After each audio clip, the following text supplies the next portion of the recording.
Welcome back to the Golden Nuggets podcast. Today we have the founder and CEO of INVADE, Ken Thew. Hello. All right, hi Ken, how are you? Good. Doing fine. Just completed my proposal at 3 a.m. Oh, 3 a.m. and then now you are here at 10 a.m. Yes. How yes. much? How many hours of sleep do you get? Based on yesterday, it's about 3 hours, 4 hours. Oh. Yeah, but Is that's this like your normal lifestyle? pretty much. Wow. I agree that it's not healthy, but pretty much. Yeah. I mean, I understand what you mean, but at the same time, I also can't advise much because I also don't really have that much sleep. Yeah, I'm sure. And I think this can be a unhealthy common thing for entrepreneurs, right? Don't you think so? Yeah, I mean, often or not, when we say that, it's like the hustle culture, the grind culture, but then more often than not, we really have to take care of ourselves, Yeah. well-being, mental state, everything, before we can then look outwards, right, to our family members, Yeah. to my kids, and then to office, to the teammates and beyond, right? So I think I had a kind of like a health scare, Oh. in a way of like in a space where there was one day I think but this is like many years ago already lah, where I was like driving home Okay. and then I already started dozing off. Oh. That was like 7 p.m. 8 p.m. Okay. and that is where I know that this is really unhealthy and I'm not able to focus much. So Okay. that's where I kind of like go into workouts, exercise, just to ensure that I can focus a bit more. When you Yeah. say dozing off, it's kind of like a micro sleep during when you're driving. Yeah, yeah. Ah. So I'm like, it's like kind of like 1 second kind of thing or Yeah. 2 second kind of thing, which is like super dangerous. Yes, correct. Yeah. So then I kind of like do pick up a routine, and of course with my wife, and then we kind of like motivate each other. 1 week go 2 to 3 times spinning, boxing and stuff. Oh, spinning. Yeah. Okay. So from I think 80 over kg, I think it was highest was 86. Okay. I dropped to about now currently about 70 plus. Wow. Yeah. Amazing. But it helps.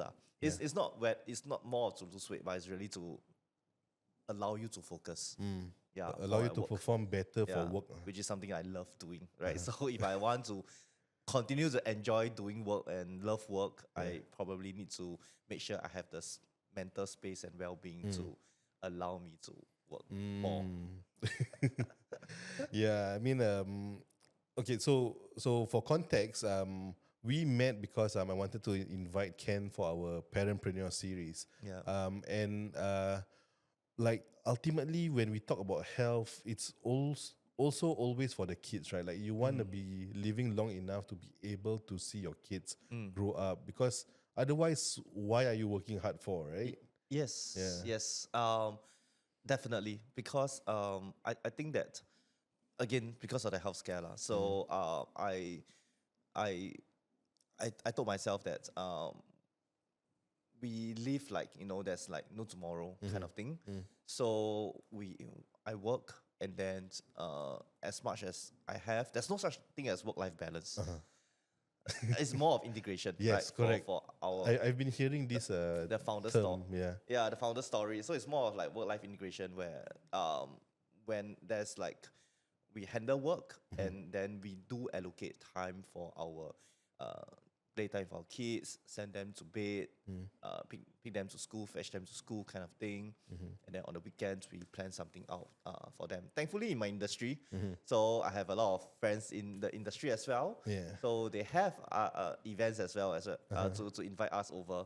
So our weekends are usually filled with our friends' events, invitations and stuff, which I'm very, very thankful for. Yeah. Yeah, and then we will head over to support them, and then they will come to ours as well. Yes. Okay. Yes. Before we go on any further, right? I think let's backtrack a bit. Tell our listeners, who is Ken? Share with us a bit about your background, how your childhood was like back then.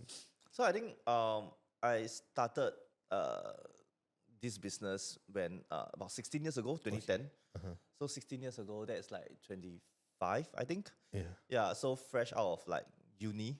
Right. So I all along in uni, I was like in JC lah, JC uni, I keep organizing a lot of school events, orientation camp, Halloween's parties, gatherings, and everything. So I like organizing events a lot. Okay. Yeah, so that was that, right?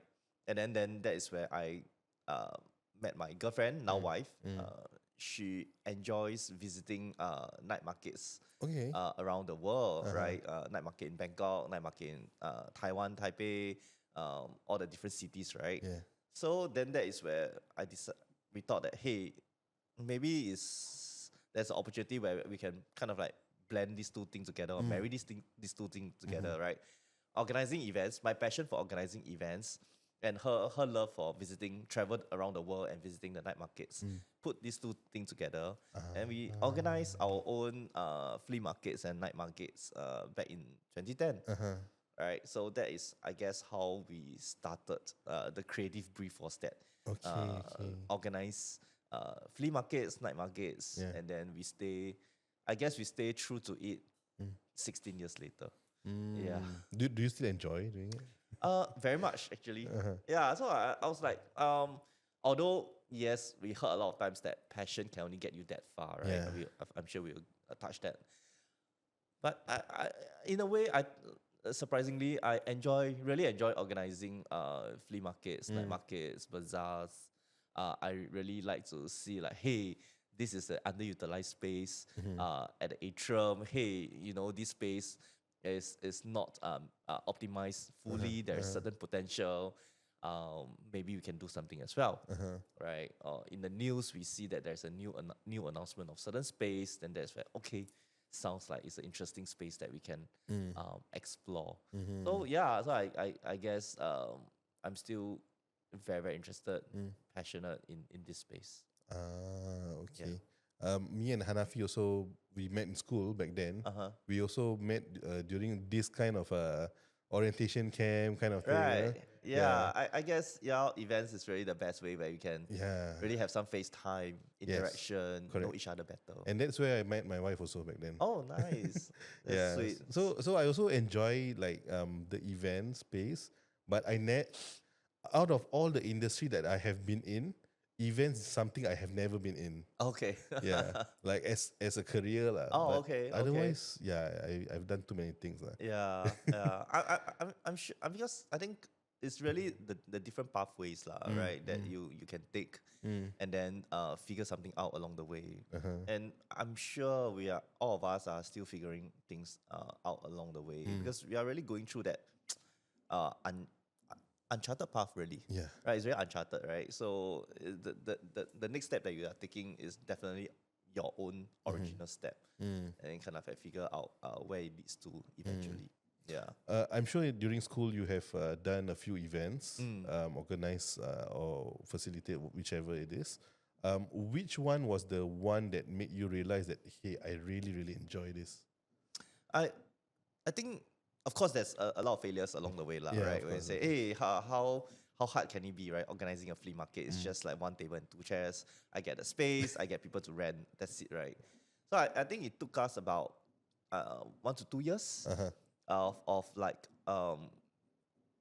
failing, kind of facing a lot of challenges and obstacles before we hit our first mini milestone. So then that is where the milestone was when Scape launched. So that was, I think, 2010, 2011. Yeah. Scape launched, and then we have opportunity to organize flea markets at Scape Underground. So I think that's where bit by bit, it was about 30, 40 stores, 1 weekend a month. Till 1 year later, we are doing about 120 stores, Saturday and Sunday, every weekend. Every weekend at Scape, okay. Yeah, 100 over stores. That's where a lot of trash and treasures, a lot of youngsters really trying to like just sell their clothes lah. Yeah. I think I have a lot of friends back then, they joined this flea market purely because, like, for us Muslims, like for the girls, sometimes when they just started donning the hijab, then they want to sell their old clothes, right? Yeah. So I have a lot of friends who are there because they want to sell off all their old clothes because Yeah. they now put on the hijab I already. see. Yeah, so Yeah. it could be anything because I think thrifting is really timeless, Mm. classic, right? Because it's really circular. You know, you have certain clothes that you really want to get rid of Yeah. and sell, and then pass on to the new owner, right? And then from there, then you have a bit of pocket money, and then that's where you probably can get X amount of money Yeah. to probably get new stuff and new kind of like allocate your money somewhere else. And I remember like one table booth was like $30 or $50, is it? Yeah, back then you are right. It started like maybe 50. I know it's about $50 or $55. Yeah. For one day. Yeah. And then both days then it's like maybe $100 and stuff. Like Saturday and Sunday. Yeah, so I think that's where I formed a lot of friendship as well. Yeah. The database start to grow. We have colleagues that interested, interns that's interested to join our company. And friendship formed with some business owners as well. Yeah, so I think that's how it's slowly built up. I share with you one interesting story, which I shared a couple of times before. So at Scape, right? So as I was sharing, every weekend we have a lot of people selling clothes, right? So mostly, of course, ladies trying to sell their clothes. Yeah. One luggage, two luggage, you know, they put on the floor and then they try to sell, right? So then there is these three boys that rented a space, a table from me for one whole month, Okay. right? So three boys, right? You can see it's very, very obvious because it's like 100 over stores selling clothes. And then there's these three boys there. They're not selling anything. Okay. So they put a lot of mineral water on the table. Okay. Okay. And then I got curious and I walked past because they have been doing so. They've been giving out mineral water. Right. So then I got curious and walked past and go to them and say, hey, what are you doing? They said, oh, we are actually giving out mineral water for people to whenever they download our app. Oh. Okay. Okay. So whenever people download our app, I'm just like, okay. So what's your app about? Yeah. They say, oh, our app is all about selling secondhand stuff online. Okay. Okay. Then I'm saying, okay, what's the name of the app? Then they say, oh, it's Carousel. Oh. So I'm like, oh, okay, Carousel. Interesting. Yeah. I never knew you can kind of like do that. He say, yeah, it's very easy. You just take a picture, upload, and then you can just wait for it, right? So people will just come to you and inquire, and then they can buy online. Say, well, that's interesting. That's a good way. Then we kept in contact ever since. Wow. Yeah, so I think that's where they really first started. I think they still retain the photo in their office right now. I see. Yeah. Wow. I never expect that because I was about to ask you like which specific business partner friend or business friends that you have actually had since that point of time until today. Yeah. That's one we kept close contact. I think at least once a year we will catch up. I know. Every now and then, if there's event, we'll probably invite each other and stuff. Yeah. So, I mean, the journey has been amazing. I mean, it was really way before they even get their first funding. That was how early. Yeah. That I saw their interesting prototype working app and stuff like that. Wow, Yeah. So that's smart. that, and of course some back then some content creators right? I think there's this budget Barbie Choo Choo. Yeah. So Bong Choo Choo lah. So really very thankful for her as well. So in early days, she helped us to promote our flea market. Say that hey, I'm of budget Barbie series right? So I did a lot of like the best finds and best bargains and stuff. Yeah. So she helped us a lot, especially when we ended our flea markets at Scape and we shifted to Lucky Plaza. Okay. Yeah. We were like, okay, we got kind of like say that hey, it's not working out at Scape, and then there's someone that wrote in and said that hey, there's an opportunity at Lucky Plaza. Would you want to take it up? So I'm like, wow, it really stars align, right? Just nice when we are ending the working relationship with Scape, we got offered a space, and then that is where Choo Choo actually did one or two YouTube posts if I didn't remember wrongly, and then it went viral in those days, viral, Yeah. and yeah, got it covered for us, and so that's how we managed to jumpstart I see. our traction at Lucky Plaza. Okay. So that is the second milestone actually. But what happened about Scape? Like, So is it because they were renovating and stuff? so it was. I think back then they find that it wasn't too ideal in terms of the demographics, etc. Okay. So then that's where they think that might not fit the entire landscape Okay. of Scape, right? Okay. So then that's where they say that hey, it's probably best that you leave and exit.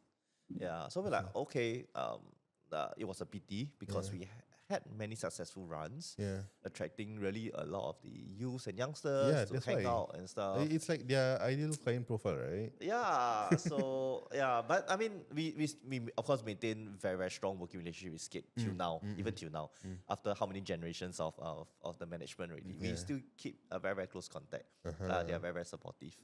So we are definitely talking about getting back the whole flea market things to Scape and everything. Yeah. Okay. So Lucky Plaza, I wasn't aware about Lucky Plaza at Yeah. all. So Lucky Plaza, it was I think 9,000 square feet space. Oh, So it's wow. all the way at level 6, and then the landlord it was left empty for about 1 to 2 years, and then they kind of like say that hey, what are the options? So then there's this property agent, Javier. Shout out to him. He's now a TikToker. Right. So he said that hey, I'm a real estate agent. I have a space at Lucky Plaza. Would you want to come over and take a look? And that is where okay, let me go over and take a look. So it was really like a lot of partitions, Okay. and it was empty. I mean, there's some tenants there Le- because 9,000 square feet is huge. Level 6 is the where Yeah, Jollibee was, even right? before Jollibee, Before Jollibee. even before Jollibee, there's only this the nasi padang or shop, and then the Yong Tau Fu shop. These two shop only, Okay. right? Then nothing else was there. Then that is where we let's try. Yeah, so our we got about 2 to 3 coverage lah. I mean back then I know nothing about PR, I know nothing about marketing or press release or anything. But just nice when we exit Scape, then Choo Choo covered for us, say that hey, we are shifting to Lucky Plaza. The new paper back then also managed to add one line that hey, we are heading over to Lucky Plaza Okay. after our exit. And yeah, we have some Mediacorp stations covered for us as well. All during that same period. Yeah. Weirdly, all during that same period. So then that somewhat jumpstart the everybody to kind of like do it. So we feed even more stores there. There's like 160 stores Okay. every weekend. Yeah, every weekend. 160. We are renting it out at I think $260 for 1 weekend, one store. Oh, okay. So 160 times 260 times 4 weekends. How big is their booths? It's just one table and 2 chairs. Oh, So it's just a same, 3 okay. feet by 3 feet table Yeah. and two chairs. Okay. Yeah. So we are renting it out 1 table and 2 chairs for that 1 weekend for $260. And then that's where I think they bring in huge amount of luggage. Right, you'll be surprised. I think on average, I think one luggage can get you about $300, $300 plus. Okay. Right, if you bring 3 luggage, that's easily 1,000 already. Yeah, so if you can show your aunties, uncle, etc., or your anything can be bags, belts, shoes, Yeah. clothes, pants, trousers, jackets, anything. As long as you can fill up one standard luggage, and then you clear it over at flea market. Generally, you can get about 300 plus. Yeah, and then the more luggage you bring down, you can get more. We did a survey, and then we have people that bring down 6 to 8 luggage. Okay. They just every 2 or 3 hours they will just drive out and drive back, drive out and drive back.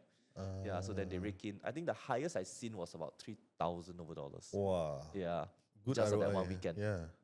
Yeah, that they sell. This was like 2012, 2013. Yeah. Right? Yeah. Yeah. Wow. So we still continue the flea market tradition lah. It's happening now at Dhoby Ghaut Station. Okay. So recently, there's also a lot of TikTokers that did their mini thrifting journey, and then they shared about what's the rental and how much they they managed to sell it for. Okay. I mean, like the rent that you actually charge is rather affordable. Like, do you actually even make money? Um, Not back then again. It's a journey. Yeah, Yeah. how much is making money, P&L, what is the OPEX, what is the what is the cost of goods. All this is like you learn along the way, Yeah. right? So we did our numbers, and yeah, it went okay. We continue the working relationship with the landlord. Then that's the idea that we are actually filling up space. We are actually utilizing space. Yeah. We the relationship went on for I think 7 years. Okay. Yeah, so it was healthy. It was healthy. Yeah, until COVID hits, lah, of course. Yeah, so 2020. Yes. Yes. Before COVID, right? This is based on my observation before COVID. Yeah. I realized that all these activations for whether it's flea market or whether it's like these mini bazaars or even bazaars itself, the number starts to go down. Like, do you actually face that Um, in terms of footfall for your events?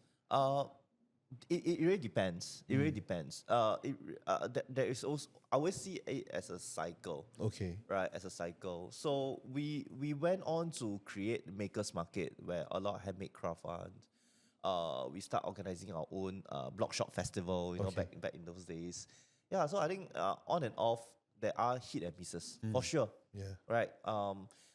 If you have a certain agenda or movement as it gets stronger and stronger, then that is where the event will get more and more successful. I think is really a journey for us as well. In the past, it was just a passion where we said, hey, we love organizing flea markets. Then it got into a point where, hey, we are really optimizing space, right? But along the way, we kind of like lost ourselves in the sense of like, hey, but the one that is building the journey with us is our vendors, our brands, and our communities. So we built this business and it got successful really because of The people. the community that is like supporting us, renting from us. And that is where we find our purpose and in this journey for our micro businesses and for our emerging brands. I think that is the meaningful part. It took us years and years, really years and years, to find out about this part, right? Are we in the business of optimizing space? Are we in the business of organizing events? Are we in the business of like placemaking for the landlords, right? All this, yes, but only because you have an ecosystem of entrepreneurs, micro businesses, and brands. Never forget it. So I think that took us easily 10 years. Is it worth it? I think it's worth it. Yeah. To take 10 years to find out. Right. And then So that means from there, this epiphany that you actually have Yes. is rather quite recent, like during COVID itself. Yeah, probably during COVID itself.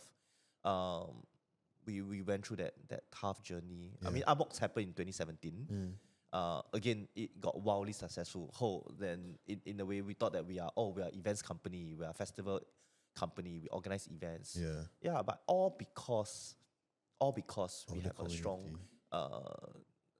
communities, database of brands behind us. And that is where we are, post-COVID, that's where we are focusing a lot more on this community building and for our brands.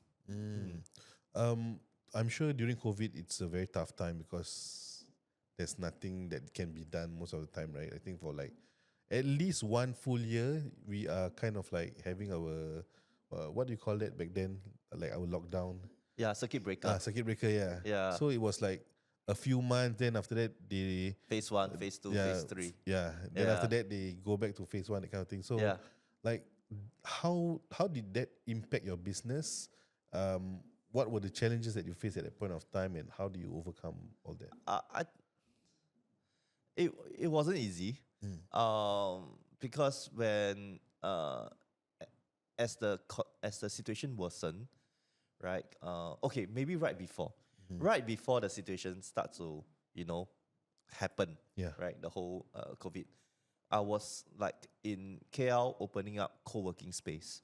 Right, Okay. it's about 15,000 square feet. Okay. I'm running co-working space in Singapore. It's about 30,000 square feet. I'm organizing a lot of events, like 10 to 20 events a month. Our Artbox we are in conversation to go to Malaysia, Bali, and Taiwan, and everything, right? So everything was like happening, Yeah. and then I opened a cafe also, right? So Okay. it's all Cafe in Singapore. in Singapore at PLQ. Yeah, Okay. it's called Comma. So you can see it's like at the all-time high where we have like 10, 20 art market, flea markets. We have the mega festival that's happening. We are expanding our footprint overseas. We have our co-working space. We have our cafe. All this, I kind of like do it with 3 months before COVID, right? So it was that all-time high. Yeah. Then that's where announcement came in January, where hey, there's this virus that's spreading, and then I was in Malaysia doing my press conference and everything, right? Then there's like, you just have that gut feeling, right? Yeah. Because you've been running business for so long. Yes. It's like this isn't easy. This is something serious, right? So then we are back and forth. I keep flying. I think KL. I think on a weekly basis. Then that's where in February, March, I almost got quarantined because it's just 1 or 2 days before. Yeah. Then that's where we like, this is serious, Yeah. right? We are trying to catch up to the news of COVID and the restrictions, right? DORSCON yellow, DORSCON orange, and DORSCON red. Back then, it's not even circuit breaker yet. So then that's where one of my mentor, my business associate, he was like sharing, you shouldn't play the catch-up game. You shouldn't wait for the news and react. Wait for the news and react. Because you are in events industry. You have no time anymore. So why don't you assume there is no more events? That was 2 weeks before they announced no more events. Okay. So I had 2 weeks lead time. You think that 2 weeks lead time is like short, but it's at that point of time, it's long enough. It's long enough for us to make certain decisions. Yeah. So I harder the management, my HOD, and say that, hey, this is something serious. We just assume that there's no more events. Because we're still like, hey, maybe restricted access, maybe every hour 100 packs go in and stuff. We're still planning all those, Okay, we still okay. assume things are okay, gonna be okay. Yeah. Right? So we take it that there's no more events and we bring everything online. So I had like 40 over full-timers. Okay. And then my finance was telling me that I'm going to face a 95% revenue drop. Okay. Right? So what are you going to do? So then I held my first town hall online Okay. back then. And then that's where we said, okay, when government say pivot, right, let's pivot to do a digital festival, online festival. Okay. Right? So in 2 months, 60 days, we did an online festival. Oh. So it was reported on BBC and everything. But the end result is we lost about 200,000. We did a Taiwan online night market. Night market. Yeah, Online. it failed terribly, 200,000. So even before phase 1 ended, I know that online doesn't work for us. I probably learn fast and fail fast. Right, 200,000 is very painful lah. Yeah. Because I already 95% revenue drop already, right? Yep. So I was still like looking at failing more. So I told my team, I said, okay, this is not for us. It may work for other people. Yeah. Online, podcasts, conferences, seminars, whatever. Yeah. But based on the skill set that my team have and the resources that we have, it doesn't work for us. So in 60 days, we know that we need to continue to organize events.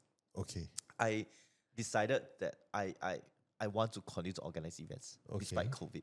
Okay. I say, no matter what, sure die already. We're gonna just end up terribly, right? Might as well, end with a blaze of glory and stuff like that, right? Okay. So just burn everything. So we insist that we want to continue to operate as an events company. Okay. Yeah. Then silver lining comes in towards the end of December 2020, Okay. where we organize like art markets and flea markets in essential space. So turns out retail shops you have to keep it open, like Yes. pharmacies and everything. Ma. Yeah. So then that is where we decided to bring our events into retail shop. Okay. So I organized art market and flea market in Inside. retail shops. Ah. So the first one that approached us was Esplanade. He said that, Okay. hey, do you want to run a multi-label store, which I used to run? Yeah. I said, no, I want to run a art market inside your Esplanade shop. Then it went super well, super good. And then the next thing I know, I opened another 10 more shops Okay. of Makers Market. Uh-huh. Makers Market. Yeah. It's just shops. Yeah. Right? It's just people renting a small pop-up in my shop. Yeah. Right? It kind of like carried on a while. And of course, it doesn't sustain us fully because it's just $50, $50, right? Yeah. Rental. And then I got 40 full-timers. Uh-huh. So I took the plunge and I borrowed $1 million Oh. personal guarantee as well to tide us through the COVID journey. And then the breakthrough was Changi Airport Group wants us to convert the entire Terminal 4 Okay. to be a festival. They position it as a Terminal 4 departure. They position it as a temporary shopping mall. Okay. So that's why they can open it. I was like, wow, quite smart. And then just nice, the STB officer, the ESG officers are our friendly faces. Yeah. So then they kind of like push through for us. Minister Ong Ye Kung actually came down and walked through the whole Dino Fest for us. So that one event saved our whole 2020. Our whole 2020. Yeah. So then the of course 2021 we start to learn about ticketed shows, and 2022 is like emerging out, and 2023 we bring back Artbox. Yeah. And then thankfully we hold. Yeah. Yeah, because as we emerge out, our revenue easily doubled. But you took a $1 million loan, right? If let's say COVID prolong, how long can that 1 million last? Cannot. So every month, every 2-3 months, every month, every 3 months they extend. We were like, we're not gonna make it. We're not gonna make it. We're not gonna make it. I'm very optimistic. Yeah. I'm the dreamer, right? But then as we look at our numbers, it's like extend one more time, no way. Extend one more time, no way. We just think that it's no way. It was to the point that okay, we just wait for the court to shut us down and stuff. I don't know. I don't know. Whichever comes first, I'll just wait for that. Or the banks come and knock on the door close and- us, lock us up and stuff. I'll just wait till the day comes. Yeah. But thankfully the day didn't. It didn't come, and we managed to emerge out. Yeah. So we are at the tail end of our loan already. I think we are repaying. Awesome. Yeah, the full Congrats. 1 million. I think this month is one of it, and then another 6 months is the last one ending. Nice. Yeah. Congrats. Thank you. Then maybe can take another $1 million loan. Yeah. Something else. Yeah. Yeah. Maybe can start a new co When you donate space more, again. right? Yeah, then the bank will usually lend you more. Yeah, that's why. Okay. You mentioned your revenue doubled after COVID. Yeah. I can understand because people have been locked up for too long that they just want to go somewhere. All right. Is that something that is still the case right now as compared to just after COVID opens? Yeah, that's the kind of questions I ask myself as well. Okay. But surprisingly, it did. It maintained. I'm not saying it doubled again. Yeah. The moment COVID ends, it doubled from our pre-COVID numbers, and then we managed to maintain and increase gradually. Yeah, so very, very thankful. So we thought that it's not gonna it's just a revenge bounce back and stuff. But with the really acceleration and advancement of digital native AI, I think human interaction, the social connection, so ever more important. I don't know how to emphasize that more, but it is really more and more important to have FaceTime. Yeah. Okay. Before we were talking about COVID, right? You mentioned about also the epiphany that you had during COVID that what matters the most for your business is actually the community, the relationship that you have already built throughout the years. Yeah. Like how do you actually give back to them in terms of making sure that they have a voice, for making sure that they can actually use your platform, leverage on your platform to grow even further? I think first we look at them as partners, Okay. as our potential, as our content creators Uh-huh. in a sense, right? Yeah. Because I position ourselves as we own 40,000 shops Okay. to the landlord now.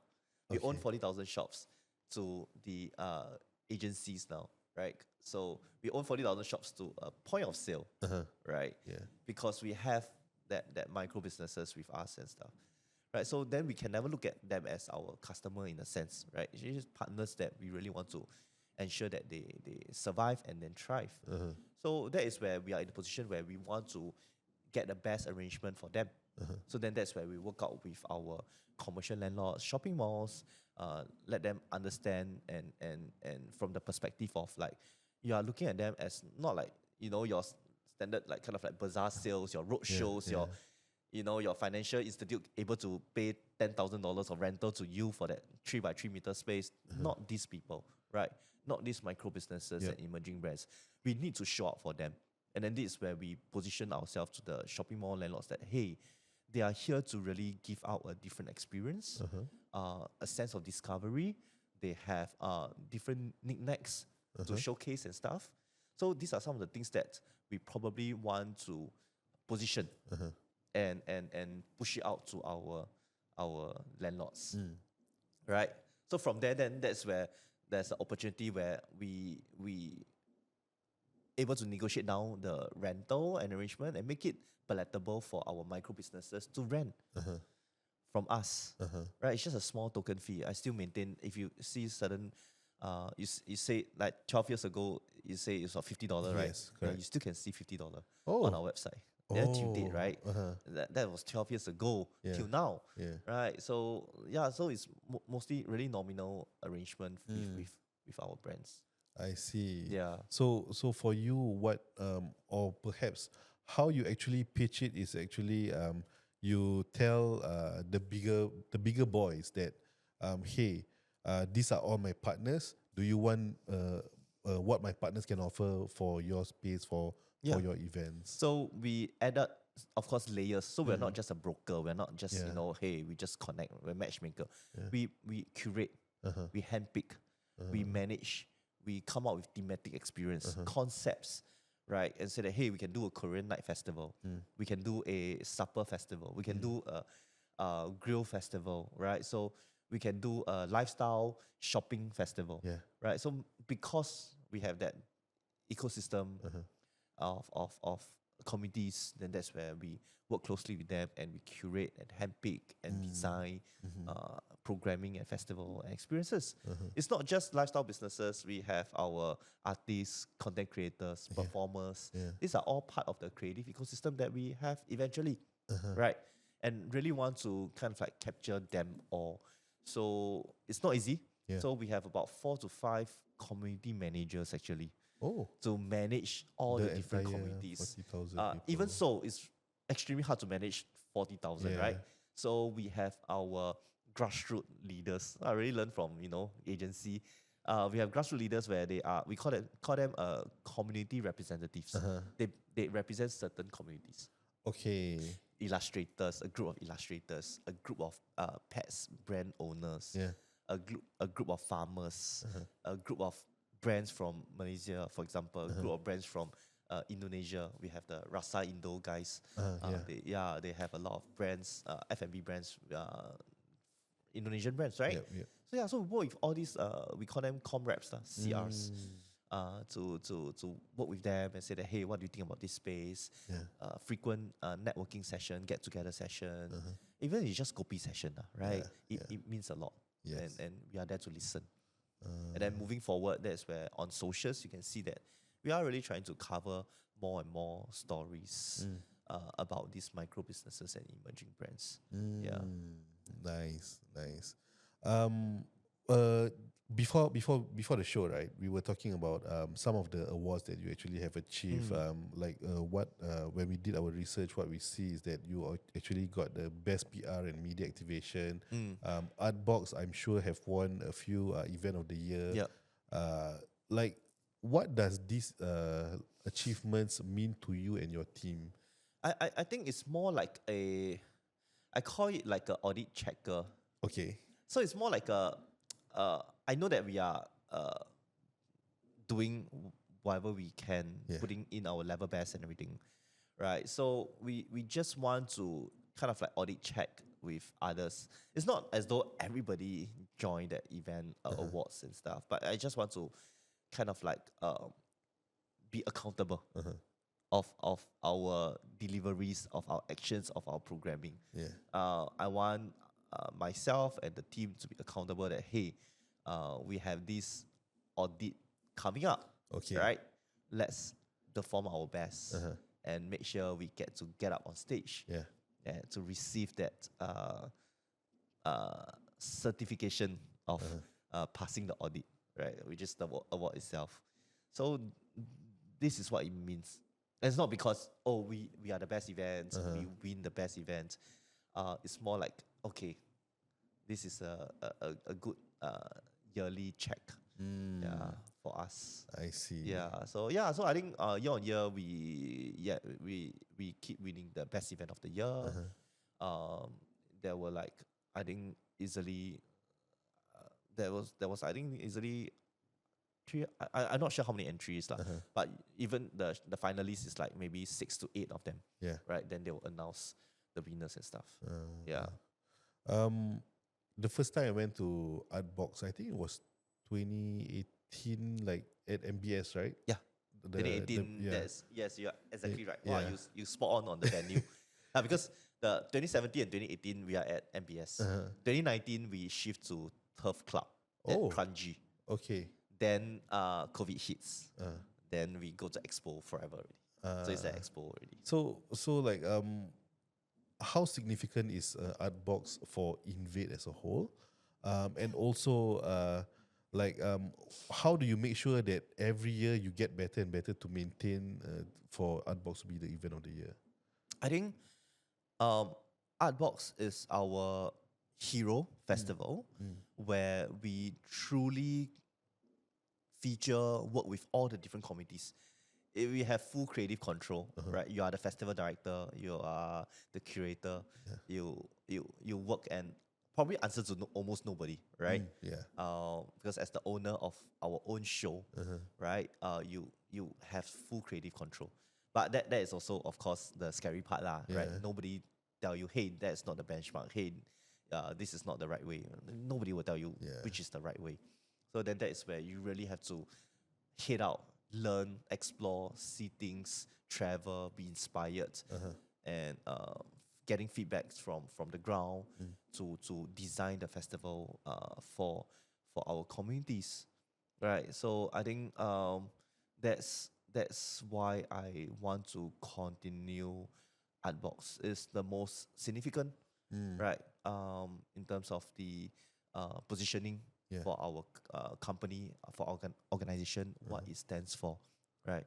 We really want it to be the creative festival, the largest creative festival for our creative stakeholders. And you'll be having the next Artbox next week. Yeah. Which dates is it? And you just now mentioned it's at Expo. Yeah. What can we expect from the upcoming Artbox? So year on year, we always have a Artbox demo, which is our media day. Okay. So that is on 2nd April. Then during the open for public, then that is where we have the festival days, which is 3rd, 4th, and 5th April. And then 10, 11, 12 April. So it happened over two weekends okay. of Friday, Saturday, Sunday. So it's 6 days festival spread over 2 weekends. Okay. And what can we expect? So I think or maybe we should just go down there and see what. I think at least for I think demo day, the media day, that's where we will have invite our business leaders. So it's about 500 of them, business leaders, to join us, as well as our content creators, right? Who are passionate, want to meet up, collaborate. So they will all head over as well. Of course, our media titles, right? So we have a series of I think SMS Lo Yan-ling, she'll be present, be our guest of honor to do an opening speech for us. And then Zamet Neo will do a keynote.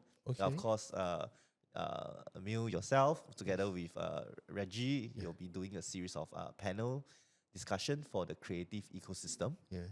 And last but not least, we have some performances by our headliners, right? Then as we open it up for the 6 days festival, I think there's 3 key pillars about Artbox. Arts, entertainment, and lifestyle. We focus on 3 sectors. We showcase, right? So during the whole festival, we have the arts is where we collaborate with Wiggle Wiggle. It's a Korean creative brand, right? Lifestyle brand. So we get the licensing and we created Artbox X Wiggle Wiggle merchandise, photo opportunity, and we collaborate with Red Cross, YOTM, for example. We create exclusive merch. Artbox X Wiggle Wiggle X Red Cross, for example. So it's really the art of licensing, the art of amplify the creative through collaborations in the art. Right, we commission our local artists and overseas artists to design certain containers and container art as well. So that's the art portion. And for the entertainment portion, day 1 we actually have Benjamin King. So he will be performing together with a lot of the other performers. So we always commission our performers to perform on stage. And we have, for the first time, we have our Artbox Kids. So we have Maple Bear joining us. We have the Creative Nook. We have a lot of different players to provide speech and drama sessions. We have workshops. The list goes on. We have Red Cross doing blood donation over there. We have Song He doing rice enrichment as well as some charity work.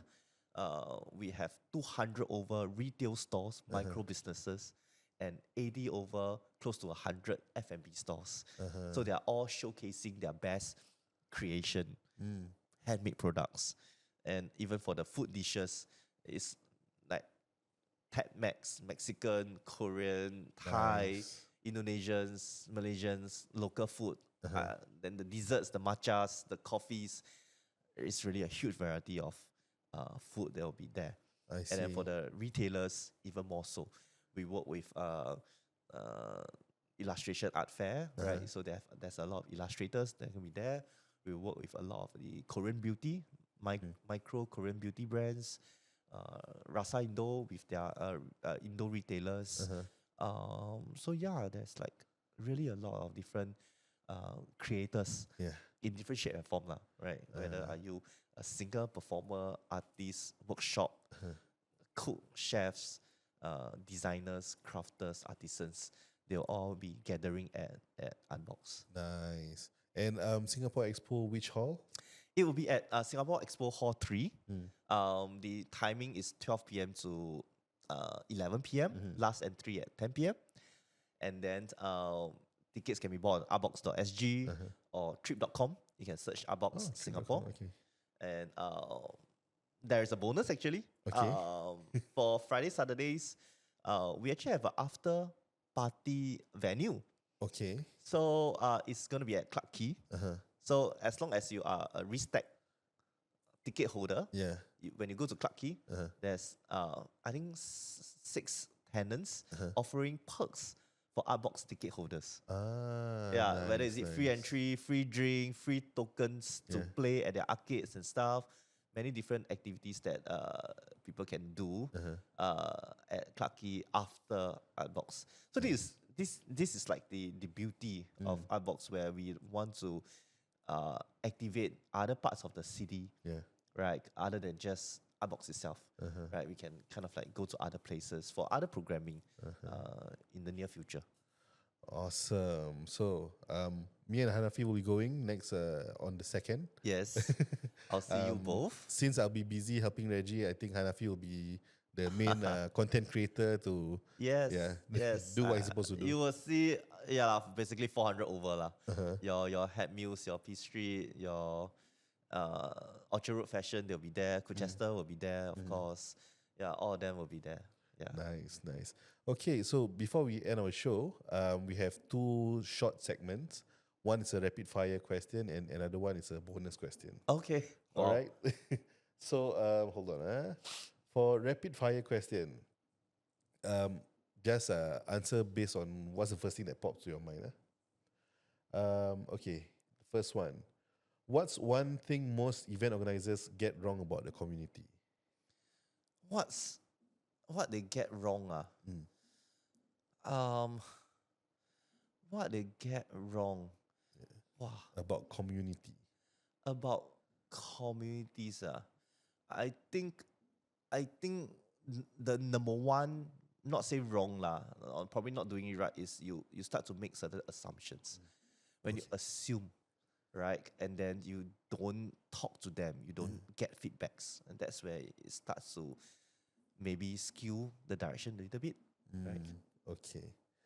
Second question. What's the best event out of yours?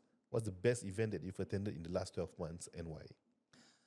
Last 12 months,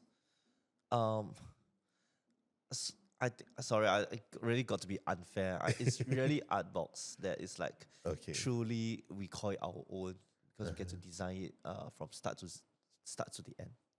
Yeah. What's one underrated neighborhood or venue in Singapore for a pop-up? Underrated. Wow. Underrated. That I think communities, everything start to gather.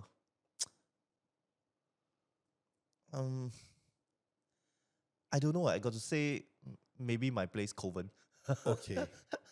Right, because I was like, actually Coven. I would agree though. Yeah, I mean, like Coven, because really there's a lot of these cafes. Yeah. I mean, come on, a lot of them originate from there. Leh. We have Nakong Kitchen back then. We have Lola Cafe. Pongo Nasi Lemak. So there's a lot of these indie cafes across the whole Coven. And then in the whole Serangoon estate, don't get me started. It's like the whole Serangoon estate. There's so many more lifestyle brands, F&B brands.